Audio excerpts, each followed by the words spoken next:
कहाँ रह गई ये चंदा? अब तक तो इसे आ जाना चाहिए था। पुनीत ने अपनी घड़ी में टाइम देखा तो 9 बज चुके थे और उसने जैसे ही पीछे पलटकर देखा, चंदा खड़ी मुस्कुरा रही थी। बदमाश, डरा दिया ना हमका। देखो हम तुम्हारे लिए क्या लाए हैं। ऐसा कहकर उसने अपनी जेब से एक डिबिया निकाली।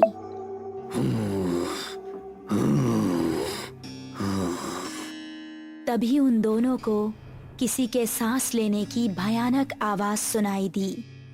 कौन है? ठीक सामने बरगद के पेड़ के नीचे उनको किसी आदमी का अक्स नजर आया। कौन है? सामने आओ। ये सुनकर भी वो आदमी सामने नहीं आया और जोर जोर से सांस लेने लगा। अभी देखते हैं कौन ससुरा है। ये कहकर पुनीत उसके पास जाने लगा। जैसे ही पुनीत उसके पास पहुंचा, उसने भी 2 कदम आगे बढ़ाकर पुनीत का गला पकड़ लिया। उसको देखकर पुनीत और चंदा दोनों का दिल दहल गया। उस आदमी की गर्दन कटी हुई थी और थोड़ी सी खाल में अटकी लटक रही थी। चंदा चिल्लाई और गांव की तरफ ऐसी भागी कि उसने पलटकर नहीं देखा। गांव पहुंची तो उस टाइम पुनीत के पिता घर के बाहर थे। अरे चंदा बिटिया, इतनी डरी हुई काहे लग रही हो?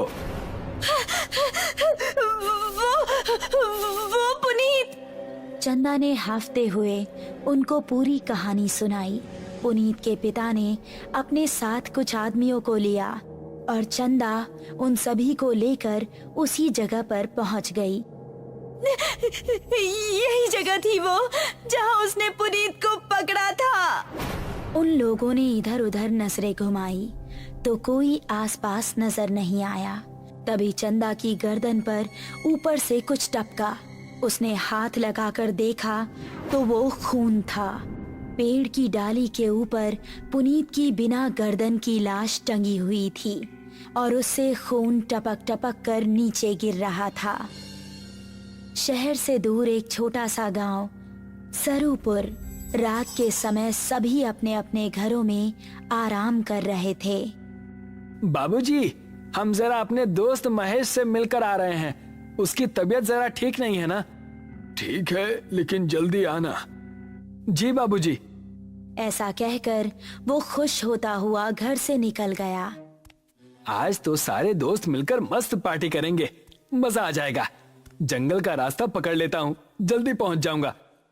अभी वो जंगल में आगे बढ़ ही रहा था कि पीछे से उसको आवाज आई। अकेले ही पार्टी करने जा रहे हो?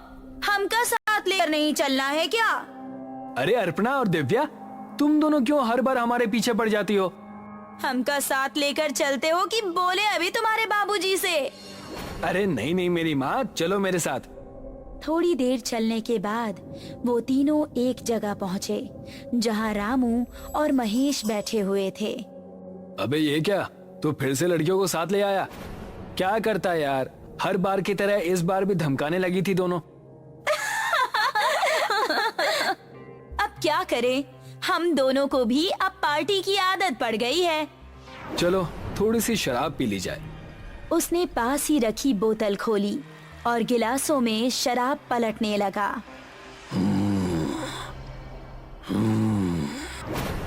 तभी उनको किसी के सांस लेने की आवाज सुनाई दी। उन्होंने देखा तो पांचों के रोंगटे खड़े हो गए। सामने से कठमुंडू चलता हुआ आ रहा था। उन्होंने कदम बढ़ाए ही थे कि तभी कठमुंडू ने दिव्या को पीछे से पकड़ लिया। उसने दिव्या को इतनी जोर से कसा कि उसके मुंह से खून निकल गया। बाकी चारों अब बेहद डर गए और वहां से भाग निकले। दिव्या उसकी पकड़ में फंसी दर्द से कराह रही थी।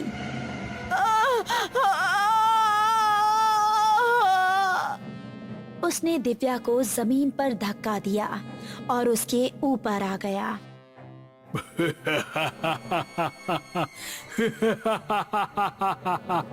उसने दिव्या के सीने में हाथ डाला और उसके सीने से खून की धारा निकल पड़ी।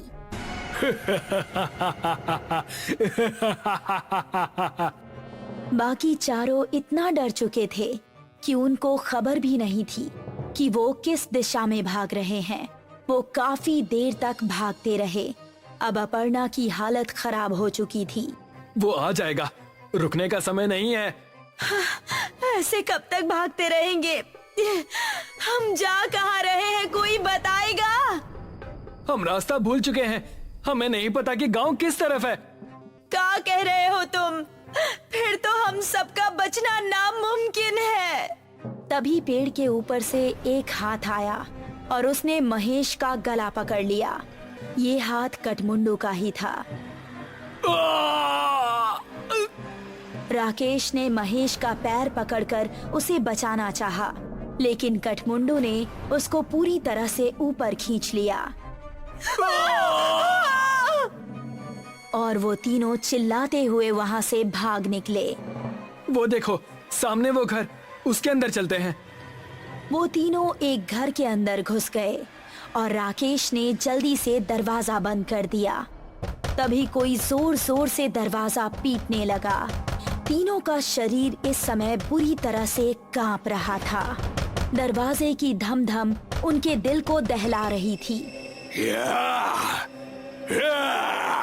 तभी खिड़की से कठमुंडू का एक हाथ अंदर आया और उसने अपर्णा का हाथ पकड़ लिया। बचाओ! अगर ये यहाँ है तो दरवाजे पर कौन है? राकेश ने दरवाजा खोला तो सामने गांव के बिरजू काका थे। बिरजू काका जल्दी से अंदर आए। उन्होंने कठमुंडू का हाथ पकड़ा और छुड़ाने लगे। कठमुंडू उनके छूते ही चीखने लगा।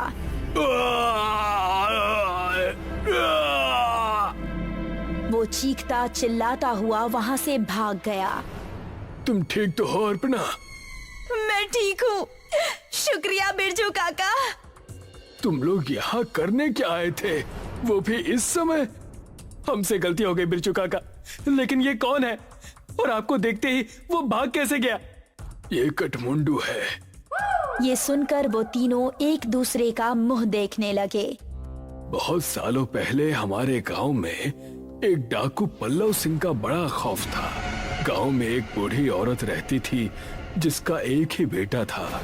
उसने धूमधाम से अपने बेटे की शादी की। शादी के अगले ही दिन डाकू पल्लव सिंह ने हमला बोल दिया। उसने पति और पत्नी दोनों को मार डाला और सारे गहने लूट लिए। अपने बेटे और बहू को मरता देख बुढ़िया तड़प उठी। पल्लव सिंह, जिस सोने के लिए तूने मेरा परिवार उजाड़ दिया, यही सोना तेरे लिए अभिशाप बन जाएगा। तू कभी नहीं मरेगा, सिर्फ भटकता रहेगा और इस सोने से हमेशा दूर भागेगा। ये सुनते ही पल्लव सिंह हंसता हुआ वहां से चला गया। कुछ दिन बाद पल्लव सिंह के ही एक आदमी ने उस पर हमला कर दिया। वो उसकी जगह सरदार बनना चाहता था, लेकिन पल्लव सिंह तलवार के हमले से भी नहीं मरा। उसकी गर्दन आधी ही कटी और थोड़ी सी खाल में अटक कर रह गई। उसने अपने सभी साथियों को मार गिराया। उसने अपने उंगलियों में जितनी भी सोने की अंगूठियां पहनी थी वो गर्म होने लगी और उसके हाथ जलने लगे। बुढ़िया का श्राप अब शुरू हो गया था। उसने सभी अंगूठियां उतार फेंकी और जंगल में भाग गया। तब से अब तक वो जंगल में ही रहता है। मेरे छूने से वो इसलिए भाग गया क्योंकि मेरे हाथ में ये सोने का कड़ा है। ये कहानी सुनकर वो तीनों हैरान रह गए। चलो यहाँ से निकलो, वो फिर से आ सकता है। बिरजू काका को रास्ता पता था, इसलिए वो तीनों उनके पीछे पीछे जा रहे थे। जब वो जंगल की सरहद पर आ पहुंचे थे, तभी कठमुंडू वहां आ गया। उसने अपर्णा का पैर पकड़ लिया।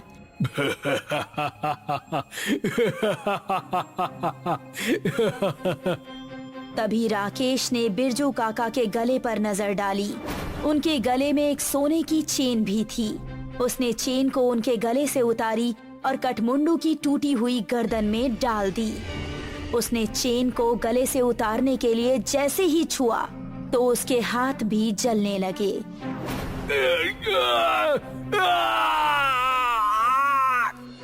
वो वहां से भाग निकला। उसके बाद वो चारों गांव के अंदर ही जाकर रुके। जब उनको देख गांव वाले इकट्ठा हुए तो उन्होंने सबको अपने साथ बीती हुई घटना सुनाई। वो दिन था और आज का दिन है। गांव के सभी लोग हमेशा अपने साथ सोने की कोई ना कोई चीज जरूर रखते हैं और अभी भी उनको जंगल में कहीं ना कहीं कठमुंडू नजर आता ही रहता है। बहुत पुरानी बात है।